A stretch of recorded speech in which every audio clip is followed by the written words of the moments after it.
ନମସ୍କାର, ଜୟ ଜଗନ୍ନାଥ। ଆସନ୍ତୁ ଜାଣିବା ଆଜି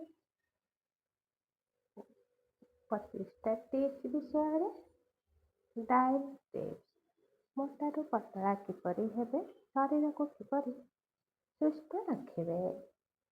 1ରେ ସକାଳୁ ଉଠି ଖାଲି ପେଟରେ ଗୋଟିଏ ଗ୍ଲାସ ଗରମ ପାଣି ପିଇଲେ ଏହା ପାଚନ ଶକ୍ତି ବଢ଼ାଇବା ସହିତ ଶରୀରରୁ ବିଷାକ୍ତ ପଦାର୍ଥ ବାହାର କରି ଓଜନ କମାଇବାରେ ସାହାଯ୍ୟ କରିଥାଏ।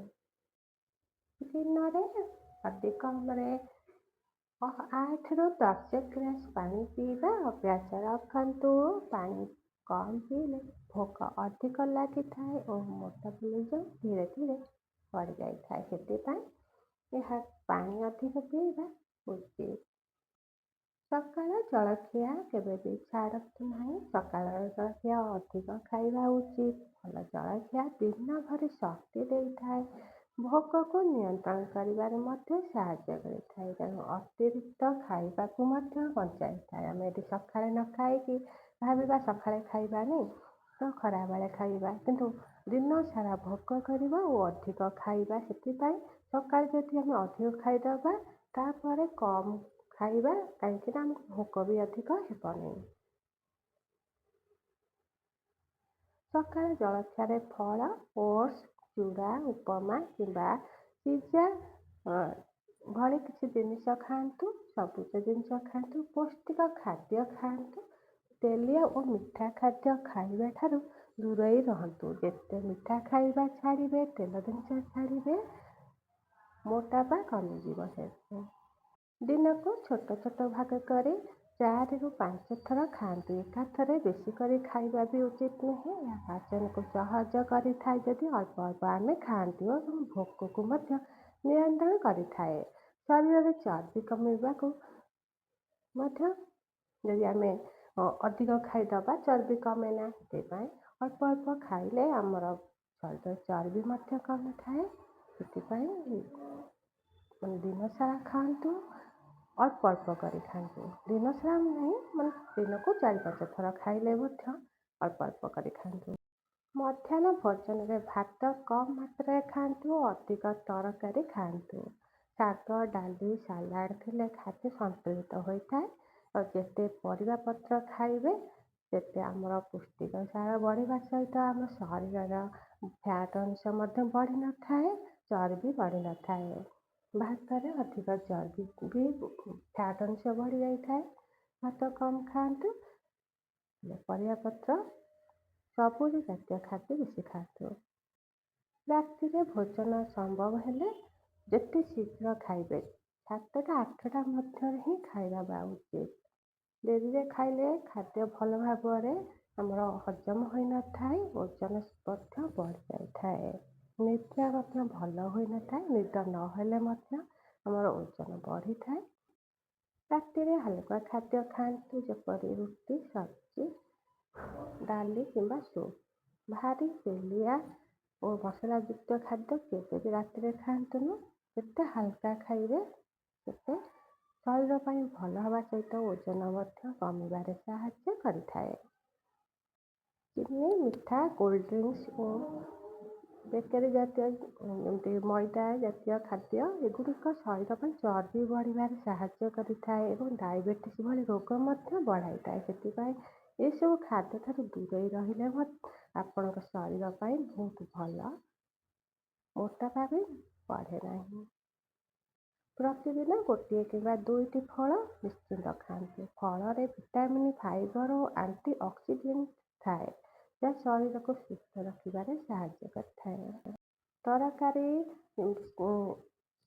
ସାଦା, ପୁରା ଫ୍ରେଶ୍, ଘରେ ପକା ହେଇଥିବା ଖାଇବା ଖାଆନ୍ତୁ। ବାହାରେ ଫାଷ୍ଟଫୁଡ୍ ଅଧିକ ତେଲ, ଲୁଣ ଥାଏ। ତାକୁ ସିନା ପାଟିକି ଆମକୁ ଭଲ ଲାଗେ, କିନ୍ତୁ ସେ ସ୍ୱାସ୍ଥ୍ୟ ପାଇଁ ବହୁତ ହାନିକାରକ। ଯାହା ସ୍ୱାସ୍ଥ୍ୟର ହାନିକାରକ ସେ ଜିନିଷ କେବେ ବି ଖାଆନ୍ତୁ ନାହିଁ। ଆମକୁ ଦେଖିବାକୁ ସୁନ୍ଦର ଲାଗେ, ଖାଇବାକୁ ସୁନ୍ଦର ଲାଗେ, କିନ୍ତୁ ପେଟକୁ ବହୁତ ଖରାପ, ଶରୀର ପାଇଁ ମଧ୍ୟ ବହୁତ ଖରାପ। ଯେଉଁ ଜିନିଷ ଖରାପ ଲାଗେ, ପାଟିକୁ ସ୍ୱାଦ ଲାଗେନି, ସେ ହିଁ ଆମ ଶରୀର ପାଇଁ ଭଲ ହୋଇଥାଏ। ପ୍ରୋଟିନ୍ ଯୁକ୍ତ ଖାଦ୍ୟ ଯେପରି ଡାଲି, ଚଣା, ପନିର ବିନ୍ସ ଏପରି ଜିନିଷ ଖାଆନ୍ତୁ। ପ୍ରୋଟିନ୍ ଶକ୍ତି ଦେଇଥାଏ, ଭୋକ ମଧ୍ୟ ଲାଗେ ନାହିଁ। ସେଥିପାଇଁ ପେଟ ଭରି ଯାଇଥାଏ। ଭୋକ ହେଲେ ସିନା ଆମେ ଖାଇବା, ଅଧିକ ଖାଇଲେ ସିନା ଆମେ ମୋଟାପା ବଢ଼ିବ। ଯଦି ଭୋକ ନ ଲାଗିବ ତ ଖାଇବାନି। ସେଥିପାଇଁ ଯେକୌଣସି ଯେଉଁ ଜିନିଷ ଆମେ ଖାଇବା ଭୋକ ଲାଗିବନି ଏବଂ ପ୍ରୋଟିନ୍ ମଧ୍ୟ ବଢ଼ିବ ଏବଂ ଚର୍ବି ମଧ୍ୟ ବଢ଼ିବ ନାହିଁ। ତେଲ ବ୍ୟବହାର କମ୍ କରନ୍ତୁ ଓ ସମ୍ଭବ ହେଲେ ସୋରିଷ ତେଲ କିମ୍ବା ନଡ଼ିଆ ତେଲ ବ୍ୟବହାର କରନ୍ତୁ। ଅଧିକ ତେଲ ହୃଦରୋଗ ପାଇଁ ମଧ୍ୟ କାରଣ ହୋଇଥାଏ। ତେଲ ଯେତେ ଛାଣିକି ଆମେ ଯେଉଁ ଖାଉଛନ୍ତି ସେଥିପାଇଁ ବହୁତ ଖରାପ। ଛଣାଛଣି ଜିନିଷ ଖାଆନ୍ତୁ ନାହିଁ। ତରକାରୀରେ ତେଲରେ ଆମେ ନଡ଼ିଆ ତେଲ କିମ୍ବା ସୋରିଷ ତେଲ ବ୍ୟବହାର କରି ଖାଇଲେ ଭଲ। ଲୁଣ ଯେତେ କମ୍ ଖାଇବେ ଓ ଅଧିକ ଲୁଣ ଖାଇଲେ ମଧ୍ୟ ରକ୍ତଚାପ ମଧ୍ୟ ବଢ଼ିଥାଏ। ଶରୀରରେ ପାଣି ଜମି ବି ଆରମ୍ଭ ହୋଇଥାଏ। ଲୁଣ ଯେତେ କମ୍ ଖାଇବେ ଆପଣଙ୍କ ଶରୀର ପାଇଁ ସେତେ ଭଲ। ଖାଇବା ସମୟରେ ଧୀରେ ଧୀରେ ଚୋବେଇକି ଖାଇବା ଉଚିତ। ଯେତେ ଚୋବେଇ ଖାଇବା ଆମ ଶରୀର ପେଟ ଭରିବା ସହିତ ମଧ୍ୟ ମସ୍ତିଷ୍କକୁ ଠିକ୍ ସମୟରେ ଆମେ ଯଦି ଜଲ୍ଦି ତରତର ହେଇ ଖାଇଦେବା ଆମେ ଜାଣିପାରିବାନି କେତେ ଖାଉଛନ୍ତି କ'ଣ କରୁଛନ୍ତି। ଯେତେ ଧୀରେ ଧୀରେ ଚୋବେଇ ଖାଇବା ତ ଆମକୁ ଲାଗିବ ଆମେ ବହୁତ ଜିନିଷ ଖାଉଛନ୍ତି। ରାତିରେ ଶୋଇବା ପୂର୍ବରୁ କ୍ଷୀର ପିଇବେ, କିନ୍ତୁ ଚିନି ନ ଦେଇକି ପିଇବେ। ସାଧା କ୍ଷୀର ହିଁ ପିଇବେ। କ୍ଷୀର ଶରୀରକୁ ଶକ୍ତି ଦେବା ସହିତ ନିଦ ମଧ୍ୟ ଭଲ ହୋଇଥାଏ। ନିୟମିତ ସମୟରେ ଖାଇବା ଅଭ୍ୟାସ ରଖନ୍ତୁ। ଅସମୟରେ ଖାଇଲେ ପାଚନ ଆମର ହଜମ ଶକ୍ତି ଅସୁବିଧା ହୋଇଥାଏ। ଓଜନ ଧୀରେ ଧୀରେ ବଢ଼ିଥାଏ। ଗୋଟେ ଖାଇବାର ଟାଇମ୍ ରଖନ୍ତୁ। 3 ଟାଇମ୍ ଖାଆନ୍ତୁ ବା 2 ଟାଇମ୍ ଖାଆନ୍ତୁ, ଟାଇମ୍ ରଖନ୍ତୁ। ଖାଦ୍ୟ ସହିତ ଅଧିକ ପାଣି ପିଅନ୍ତୁ ନାହିଁ। ଯେତେବେଳେ ଖାଉଛନ୍ତି ସେଇ ସାଙ୍ଗେ ସାଙ୍ଗେ ପାଣି ଅଧିକ କେବେ ବି ପିଇବେ ନାହିଁ। ଖାଇବା ପୂର୍ବରୁ କିମ୍ବା ଖାଇବା ପରେ ପାଣି ପିଇଲେ ଆମର ହଜମ ଶକ୍ତି ଭଲ ହୋଇଥାଏ। ଘରେ ଯେଉଁ ଜିନିଷ ତିଆରି ହେଉଛି ସେଇଆକୁ ଖାଇବାକୁ ବେଶୀ ଆପଣ ଧ୍ୟାନ ଦିଅନ୍ତୁ। ଘର ଖାଦ୍ୟ ସଫା ସୁତୁରା ଓ ସୁରକ୍ଷିତ ହୋଇଥାଏ। ପୌଷ୍ଟିକ ମଧ୍ୟ ତା ସହିତ ଥାଏ। ଏହା ଦୀର୍ଘକାଳ ପାଇଁ ସ୍ୱାସ୍ଥ୍ୟ ମଧ୍ୟ ଶରୀରକୁ ରଖିଥାଏ। ବାହାର ଖାଦ୍ୟ ଆମେ ବି ଦେଖୁନାହାନ୍ତି କେମିତି ବନଉଛି, ତ ସେ ବି ଆମର ସଫା ସୁତୁରା ବି ହେଇନଥାଏ। ସେଥିପାଇଁ ବି ଆମ ବହୁତ ସମୟରେ ଆମ ଦେହରେ ରୋଗ ବ୍ୟାପି ଯାଇଥାଏ। ସେଥିପାଇଁ ସେ ବାହାର ଖାଇବାଠୁ ଯେତେ ଦୂରତା ମେଣ୍ଟେନ୍ କରିବେ ଆପଣଙ୍କ ଶରୀର ପାଇଁ ସେତେ ଭଲ। ରୋଗ ବି ସେତେ ଦୂରତା ମେଣ୍ଟେନ୍ କରିବ। ଦିନକୁ କିଛି ସମୟ ଯେତେ ଚେଷ୍ଟା କରୁଛନ୍ତି ଯେତେ କିଛି ସମୟ ବାହାର କରିକି ଚାଲିବା, ଏକ୍ସରସାଇଜ୍ କରିବାକୁ ଚେଷ୍ଟା କରନ୍ତୁ।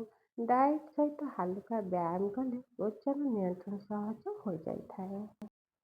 ଚା କଫି ଅଧିକ କେବେ ବି ପିଅନ୍ତୁ ନାହିଁ। ଅତିରୁ ଇତି କୁହନ୍ତି ଯେପରି ଅଧିକରୁ କେବେ ଅଧିକ କରନ୍ତୁ ନାହିଁ। ଅଧିକ କଫିନ୍ ଆମ ନିଦ ଭଙ୍ଗ କରିଥାଏ, ତା ସହିତ ଶରୀରକୁ ମଧ୍ୟ ଅସୁସ୍ଥ କରିଥାଏ।